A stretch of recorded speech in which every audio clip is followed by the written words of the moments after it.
Hello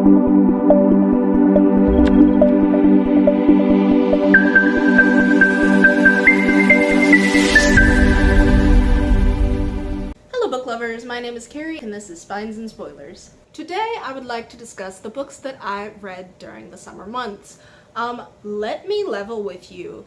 During like the last 2 months of summer, I just started putting books away like it was nobody's business. I have no idea what happened, but I just was ravenous. So I read 60 books during the summer. And that's just like from June to August, like the end of August. Most of that was in July and August, I'm not gonna lie. Mostly in August, if we're gonna be perfectly honest. Don't know what happened. It was just like I got a bug and I was constantly reading. I could not get enough. Mostly mystery, thriller, and horror, with a little bit of YA thrown in, I think. But yeah, mostly that. So this is going to be potentially a long video. I am probably going to just like list off the name, the author, and maybe the rating I gave it, but I'm not really going to get into the description all that much.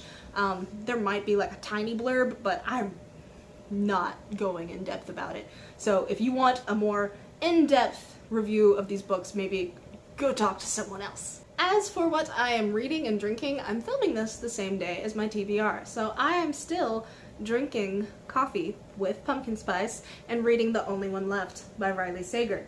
I also have all of this in a list form, so I was originally going to take out my rereads, but it would have just upset my entire system, and I'm just not gonna do it. Number 1 was a reread. Technically it's 1 through 3 now that I think about it, but it's the Hunger Games series by Suzanne Collins. Still a 5-star series. I still love it and adore it with everything in my being. I think it was another one of those situations where I technically reread it like 3 times in a row, but we're just counting it as one reread. We're not getting into all of that stuff. Number 2 is The Last Time I Lied by Riley Sager. I believe this was a 4-star read, if I remember correctly. I've yet to read a Riley Sager book that I haven't at least sort of enjoyed, if nothing else because it was ridiculous. I love things that don't take themselves too seriously, and sometimes his stuff just comes out of nowhere and it's like, so ridiculous. I love it. Thank you. Number 3 was one of my favorite books of the year. It's How to Sell a Haunted House by Grady Hendrix. Grady Hendrix is another one of those authors where it's like I haven't really read anything by him that I didn't enjoy. Maybe stuff that was maybe like in the meh side for me, like it was fine, but I at least have sort of enjoyed all of his books, and they usually tend to lean in like the 4 to 5-star category, and this one I'm pretty sure was in the 5-star category. I really enjoyed it, and I think part of that is because it reminded me of a T. Kingfisher book, who is a 5-star author for me. So yeah, that's probably part of it. Would recommend either way. Number 4 was The Pallbearers Club by Paul Tremblay. This was another one that I was looking forward to quite a bit, and it didn't really disappoint. It was a little bit overhyped, but not by much. Overall, it was still extremely enjoyable, and I believe it landed in the 4.5 star range, if I remember correctly. This next one I'm going to need you to not judge me for, okay? It was a reread. It's the Twilight series. Again, technically more than one book, thus messing up my numbering system, so we're going to ignore it.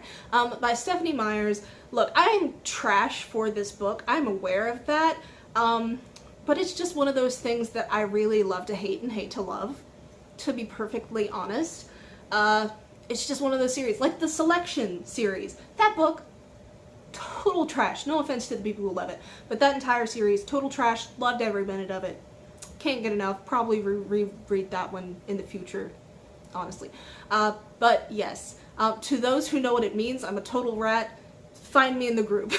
Moving on from my shame, number 6 is Delicates by Brenna Thumler. It is a graphic novel and a sequel that circulates around a girl and her best friend who happens to be a ghost, and it's adorable. I recommend it. Number 7 was a little bit intense. It's I'm Glad My Mom Died by Jeanette McCurdy. This one kind of hit me on a personal level because I had an eating disorder, or I don't know if it's something that you ever really recover from, but I had a particularly intense eating disorder when I was a teenager, and that is one of the things that she struggles with, and something you need to be aware of if you go into this book. There's a big focus on eating disorders, on narcissism and abuse, And yeah, the title of the book is quite apt. Number 8 is another one that I had been looking forward to, partially because my girlfriend kept on insisting that I read it. So Heather, I hope you're happy. This is How You Lose the Time War by Amal El-Mohtar, I believe is how you pronounce it, and Max Gladstone. I did really enjoy this book. It was very sad in some parts, but also intriguing and sweet. Another one of those that I recommend. I think it fell in like the 3.5 to 4 range. Probably closer to the 4, honestly. But I keep on giving things 4-star reads. It's like, it was honestly a very good reading summer, to be honest. Like, at least half of it was a very good reading summer. There weren't any bad books that I remember. Number 9 is another graphic novel. It was also an arc. It's My Heart and Braille by Pascal Reuter. This circulates around 2 friends. It's very sweet. It deals with disability. There were some issues with it that made me end up giving it about a 3 or a 3.5. Still not a bad graphic novel. I just didn't like the way that some of it was handled. I honestly don't know if 10 even counts or not. It's Milk and Mocha by Melanie Tsai. If you've seen those little webcomics with the 2 little bears who are so cute, that's what this was. It was an entire book of these little comics, and it was very cute. Gives you a little bit of insight into their characters, but I'm not 100% sure if it counts.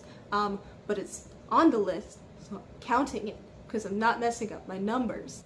Number 11 was The Last Thing He Told Me by Laura Dave. I actually read this one because my mother and I watched the show on television, and I decided that I just wanted to see how the 2 compared.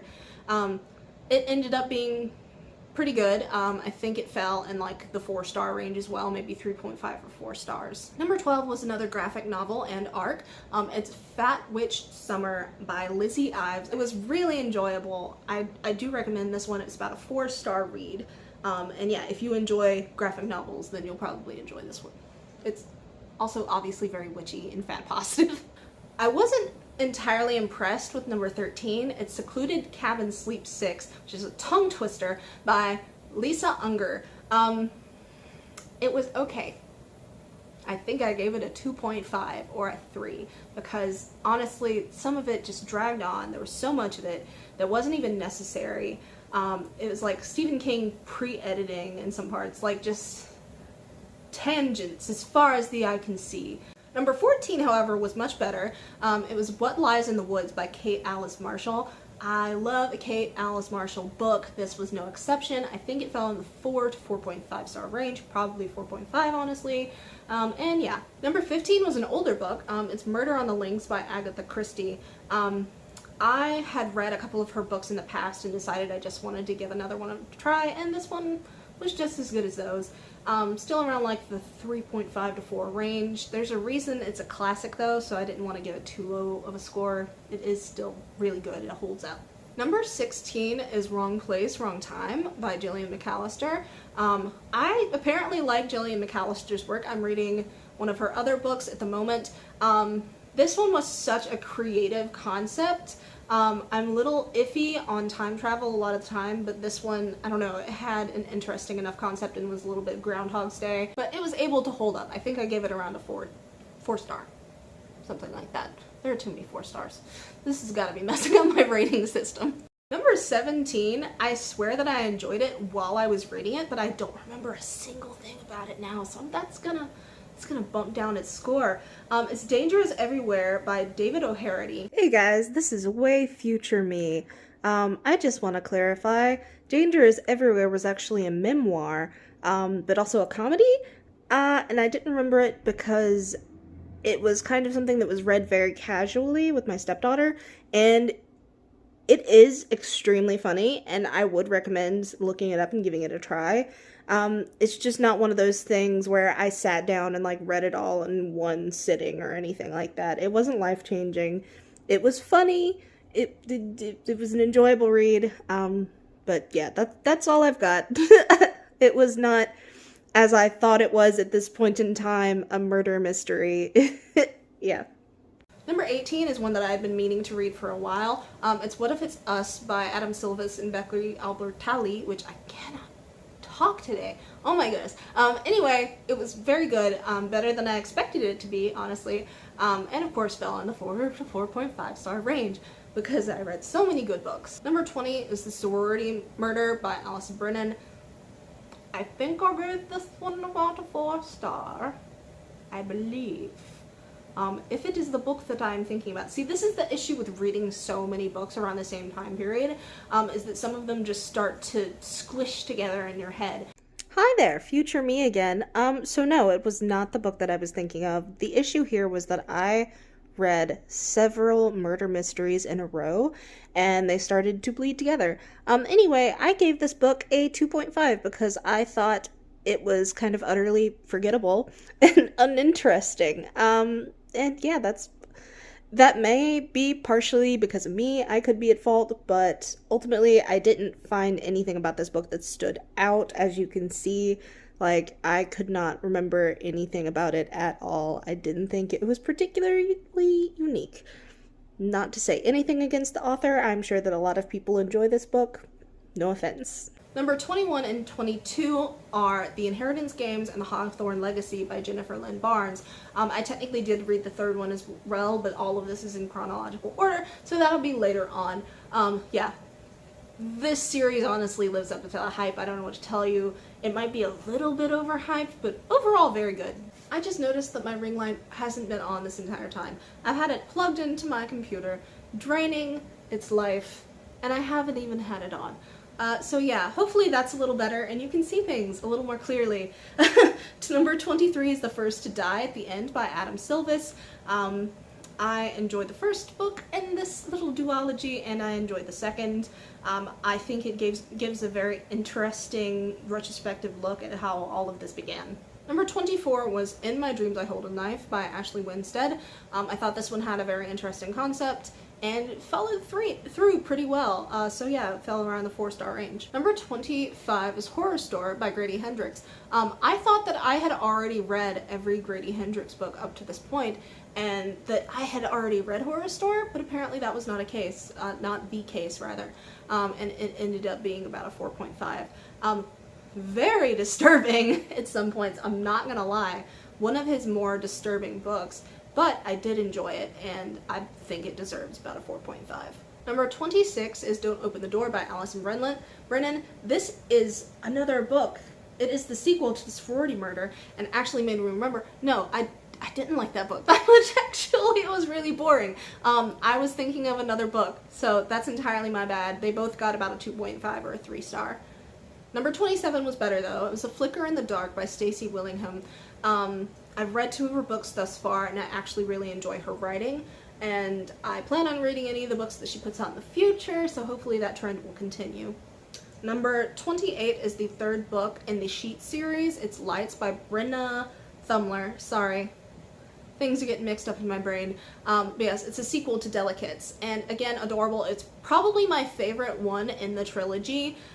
It is pure vibes, almost, and also a little more sad than the other ones that came before it, but still really enjoyable. Number 29 actually really brought me out of my comfort zone. It was 7 Year Slip by Ashley Poston. It's romance, and it's not even a queer romance, which is what I usually go for, but it also had to do with time travel, bending, blending, however you want to put it, and was pretty enjoyable. I think in particular, I kind of enjoyed the acknowledgements of the author, kind of, at the end of it, strangely enough, more than the actual story. But yeah, definitely recommend it if you enjoy that type of thing. Number 30 is Heavy as the Head by Samaya Anagoy. It was a collection of poetry that's a little on the darker side at times. I'm pretty sure this was another one of my 5-star reads though, so I do definitely recommend it. Also, if you see me like slowly hunching over, it's because my back is killing me sitting in this chair. I need to figure out a different work situation, honestly. Number 31 is 5 Survive by Holly Jackson, which is a whole reason that I decided to give A Good Girl's Guide to Murder a chance. It was an interesting concept. It's just a book that I stumbled across on Libby and ended up really enjoying. Number 32 is When No One Is Watching by Alyssa Cole. It gets compared to Get Out a lot, which I totally understand and kind of agree with, especially in terms of likability, and Get Out is like one of my favorite horror movies, so Number 33 and 34 are both ones that I'm not 100% sure if they count, but I'm counting them anyway. Number 33 is Dark Works by Brahm, and it is basically a depiction of the illustrations that Brahm has done throughout the ages, but it also, I mean, it does involve reading. It is a book, you know, there are words. I'm counting it. And then number 34 is adorable. It's on the other end of the spectrum because Brahm does such dark work. It's very intricate, it's lovely, but it's very dark. But 34 is Being the Stretching Dragon, which is so adorable. It's by Ari Storante? Ari Stokrate, that's how you pronounce the name. But yeah, absolutely adorable book. If you have small children or you just enjoy, you know, children's books and stuff like that, definitely recommend it. The illustrations are just so good. I really loved it. Number 35 through 39 are part of the same series. It's the Truly Devious series by Maureen Johnson. I enjoyed every single one of these books. They either fell between 4 to 4.5, all of them, every single one. There was one, The Box in the Woods, didn't hit quite as hard as the other ones. I was upset by the ending of Nine Liars, I'm not gonna lie. But overall, I really enjoyed the series, and I'm hoping that Maureen Johnson is not done there because the ending of Nine Liars was so upsetting. Number 40 is The Final Gambit by Jessica Lynn Barnes. It is the third book in the Inheritance Game series, just as good as the first two, if not a little bit better. I love when a book like incorporates an otherwise normal, harmless game and makes it kind of insidious, so yeah, I enjoyed that aspect of it. Which actually applies to number 41 as well. It's The Family Game by Catherine Steadman. It takes the game of hide and seek and, you know, twists it and makes it more insidious. I do need to say though that I did enjoy that book. Number 42 is The Writing Retreat by Julia Bartz. This one was about a retreat for writers, of course, that ends up being more than meets the eye. I enjoyed the twist at the end.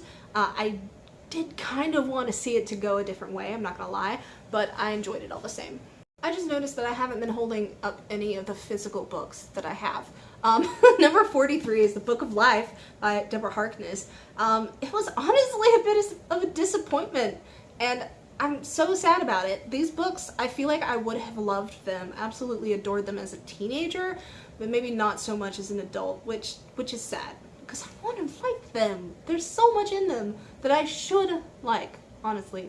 But in the end, it falls around a 3.5 range. Number 44 was All Hallows by Christopher Golden. This was such an interesting concept, and I did legitimately enjoy it. I thought that it had a little more potential than it fulfilled, but it was still a really good book, especially for, like, wait until October, like late October to read this one because it's a great Halloween read. Number 45 was Family Lore by Elizabeth Acevedo. This one was massively disappointing to me because she made a fat joke in it. A fat joke, she is not fat. She is not fat. I don't want to talk about it, honestly. Either way, it did not get a high rating for me. That alone was enough to just, like, poison the rest of it for me. Like, the moment you make like a racist, transphobic, fatphobic, any of that crap joke in your books, I'm immediately turned off by it. I can't enjoy the rest of the book, sorry. And I mean that if someone is a sympathetic character that you are supposed to side with and makes one of those jokes. If a bully or a jerk makes something like that, that's entirely different. In this case, it was the main character who we are supposed to sympathize with making a fat joke about her sister of all people. So yeah, not gonna rant about it anymore. Disappointing. Number 46 is The Outsider by Stephen King. Yes, I know that I swore him off for a little while. We were having a bit of a tiff, Stephen King and I, because I read the book It, and I did not think I would ever recover. I'm still very resentful. But The Outsider was actually quite good, and I would recommend it, so there's that. It was a little less rambly than his other books, if that helps. Number 47 was another 5-star read for the year. It's Don't Fear the Reaper by Stephen Graham Jones. Absolutely love Stephen Graham Jones, 100% recommend his books. Don't Fear the Reaper was a wonderful sequel to My Heart is a Chainsaw. I would love to read anything else by Stephen Graham Jones that I can find, and that is ultimately my goal. Number 48 is Legends and Lattes by Travis Baldree. This one is another good one for fall. Like, it's a little bit slow, it drags a little bit, but it's like all vibes all the time. So if you are looking for like fall coffee house vibes, go for it, absolutely. Sorry about the lighting change again. I had my laptop on charging the ring light, which I was not using long enough that it's about to poop out, and I don't want to push it until it dies. So yeah, we're dealing with this lighting again. Sorry if it's not great. 49 though was Babel by R.F. Kuang. This is another one I was really looking forward to reading, and it turned out to be really good. I don't know if it quite deserves the hype that it got because it got so much hype, but it is a really good dark academia read. Number 50 is Tender is the Flesh by Agustina Bisterga. A very dark read. Through and through. Just gonna tell you now, do not go into it if you have a weak stomach. That being said, it was so good. I really enjoyed it. I was kind of in that mindset though where I wanted things that were dark and maybe a little bleak. But yeah, definitely don't go into it if you are in a sensitive mental state or you have a weak stomach.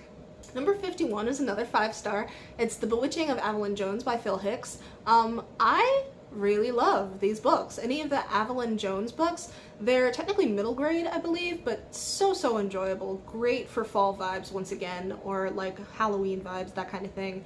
And yeah, especially this one. Number 52 through 54 are by Lena Harper.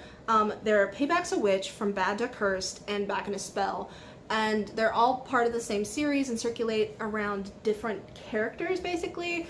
And one of them circulates around a straight couple, but the other two are around a queer couple. They're not, okay. So like, they're witchy, they are. And they're also good fall reads, but they're also romances, which kind of took me outside of my comfort zone. And there's also sex. So that also kind of took me outside of my comfort zone a little bit. But I did enjoy all three of them way more than I ever would have suspected I would. Number 55 was Our Crooked Hearts by Melissa Albert. I had never read anything at all by Melissa Albert, but I had heard her name all over the place and a lot of hype for this book. It was pretty good. It did fall in like the 3.5 range though, I believe, just because there were some parts where it dragged and there was a lot of information that was just, you know, it wasn't needed, you know, extraneous, that's the word I was looking for, a lot of extraneous information that we just didn't need. But yeah, otherwise it was enjoyable. Number 56 was All the Dangerous Things by Stacey Willingham. She was the same person who wrote A Flicker in the Dark. This was not a sequel, it was just a similar concept to an extent, a murder mystery, and in some ways I enjoyed this one better than the other one. They were both kind of predictable to an extent. I'm not gonna lie, but that's just because I've read a lot of murder mysteries, I think. I don't know. Either way, I liked it. I enjoyed her execution, and I really liked the ending. Number 57, surprise, is actually the last one, because it's 57 through 60, actually. It's the Heartstopper books, all 4 Heartstopper books. I decided at random that I was going to watch Heartstopper on Netflix. Watched one episode, absolutely fell in love. It's my new special interest, I fucking swear. I've watched the entire thing like 5 times and decided, okay, now I have to read these books. I have to see if there's more material. And there is stuff that the show doesn't touch on, and I love them both equally and just in different ways. Either way, 5-star reads. Do recommend. Totally lives up to the hype. They're so cute and I love them so much. That's the end though. We made it. Thank you so much for watching. I'm pretty sure this video is going to be so long enough that my computer literally died from charging a light I wasn't using. But thank you so much for watching, sticking with me. I hope that you're having a wonderful fall and staying as cool as you can in the remainder of these summer months. Maybe you live somewhere where you actually get a fall. If you want to like, share, and subscribe and all that jazz, then please feel free to do so. I'm not going to stop you. But what's most important is that you remember to love yourself, and that I figured out what the hell this accent just came from. What the hell, man? Anyway, bye!